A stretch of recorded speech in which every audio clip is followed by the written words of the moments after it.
இன்றைக்கி வீட்டு ஸ்டைலில் சன்னா மசாலா பண்ணுறதுக்கு ஒரு வெங்காயம் 2 தக்காளி, அது கூடவே வந்து இஞ்சி, பூண்டு, பச்சை மிளகாய், அரை எலுமிச்சை பழம், கூடவே கொஞ்சம் கொத்தமல்லி, ஊற வச்ச சென்னா, இது எல்லாமே நம்ம எடுத்துருக்கோம். இப்போ வெங்காயத்தை வந்து பொடி பொடியாக நறுக்கி வச்சுக்கலாம். ஒரு மிக்சர் ஜாரை எடுத்துக்கலாம்.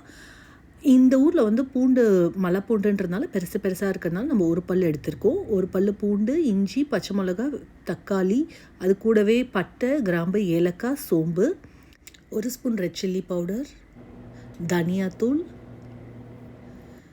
சீரகத்தூள், கரம் மசாலா, காஷ்மீரி சில்லி, அது கூடவே நம்ம தேவைக்கான உப்பு, இது எல்லாத்தையும் நம்ம மிக்சியிலேயே ஆட் பண்ணிக்கலாம். கொஞ்சம் சாட் மசாலா, கொஞ்சம் ஆம்ச்சூர் பவுடர், அது கூடவே கொஞ்சம் மஞ்சள் தூள், இது எல்லாத்தையும் சேர்த்து நல்லா ஃபைன் பேஸ்ட்டாக நம்ம அரைச்சிக்கலாம். இப்போ ஒரு குக்கரில் வந்து அது ஹீட் ஆனோன்னு ஒரு 2 ஸ்பூன்ஸ் ஆஃப் ஆயில் நம்ம ஊற்றிக்கிறோம். தாளிப்புக்கு வந்து ஒரு ஸ்பூன் சீரகமும் ஒரு பிரிஞ்சி இலையும் நம்ம போட்டுக்கிறோம். சீரகம் வந்து கொஞ்சம் லேசாக கலர் மாறின உடனே நம்ம கட் பண்ணி வச்சுருக்க வெங்காயத்தை ஆட் பண்ணிக்கலாம். வெங்காயம் வந்து சன்னா மசாலாவுக்கு அப்படியே கோல்டன் ப்ரௌனாக வரணுன்றதெல்லாம் அவசியம் இல்லை. ஜஸ்ட் அந்த கிளாஸ் டெக்ஸ்சர் வந்தால் போதும். இது குயிக்காக வதங்கணும் அப்படின்றதுக்காக கொஞ்சம் உப்பு சேர்த்துக்க போகிறோம். நம்ம ஆல்ரெடி வந்து அந்த மிக்சர் ஜாரில் இந்த சன்னா மசாலா ஃபுல்லாக வேணுன்ற அளவு உப்பு சேர்த்துட்டோம். இது ஜஸ்ட் அந்த வெங்காயத்துக்காக கொஞ்சமாக தான் உப்பு சேர்த்துருக்கோம். ஸோ அது அந்த கிளாஸி பதம் வந்தோன்னே அந்த அரைச்ச விழுதை வந்து இதில் ஆட் பண்ணிக்கிறோம். நம்ம ஃபுல்லாக இப்போ தக்காளி அரைக்கல, ஸோ அதையும் இப்போ செகண்ட் ஒன்று அரைச்சி ஆட் பண்ணிக்கிறோம். நல்லா இதை வதக்கி விட்டுக்கோங்க. எவ்வளோ அந்த மிக்சர் ஜார் நம்ம வாஷ் பண்ண அந்த வாட்டரையுமே வந்து ஆட் பண்ணிக்கிறோம். இப்போ நல்ல ஒரு கொதி வந்த பிறகு நம்ம ஊற வச்சுருக்க சென்னாவை வந்து அந்த தண்ணியோடு சேர்த்தே நம்ம வந்து கலந்துக்க போகிறோம்.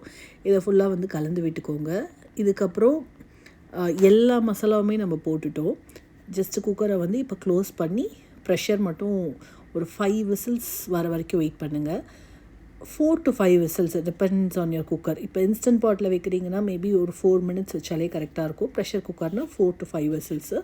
இப்போ ப்ரெஷர் ரிலீஸ் ஆன பிறகு நம்ம கொத்தமல்லி, கசூரி மேத்தி, எலுமிச்சைப்பழம் பிழிஞ்சால் நம்மளோட சன்னா மசாலா வந்து ரெடி ஆகிடும். ப்ரெஷர் வந்து நம்ம மேனுவலாக ரிலீஸ் பண்ணாமல் அதுவாக அடங்குற வரைக்கும் வெயிட் பண்ணலாம். இப்போ இதில் வந்து ப்ரெஷர் அதுவாக ஃபுல்லாக ரிலீஸ் ஆகிடுச்சு. இப்போ ஓப்பன் பண்ணுறோம். நல்ல சுவையான சன்னா மசாலா ரெடி ஆகிடுச்சு. இதை வந்து சென்னாவும் நல்லா வெந்திருக்கு. அந்த மத்தோ இல்லை மேஷரோ எடுத்து அதை ஃபுல்லாக ஒரு மாதிரி மசிச்சு விட்டோன்னா நல்ல ஒரு கிரேவி கன்சிஸ்டன்சி வந்துடும். எல்லாமே நல்லா ஒன்றா சேர்ந்துடும். இப்போ வந்து என்ன பண்ணலான்னா கசூரி மேத்தி ஒரு ஸ்பூன் எடுத்துகிட்டு அதை கையில் ஒரு க்ரஷ் பண்ணி போடுங்க. அது கூடவே வந்து நம்ம கட் பண்ணி வச்சுருக்க கொத்தமல்லி தழைகளை போடுங்க. அது கூடவே வந்து அரை எலுமிச்சைப்பழம் எடுத்திருக்கோம் நம்ம இன்றைக்கி. ஸோ அதை ஃபுல்லாக வந்து போடலாம். அப்போ தான் அந்த ஒரு லாஸ்ட்டில் புளிப்பு நல்லாயிருக்கும். இதை எல்லாத்தையும் ஒரு தடவை கலந்து விட்டுக்கிட்டிங்கன்னா சுட சுட சன்னா மசாலா ரெடி ஆகிடுச்சு.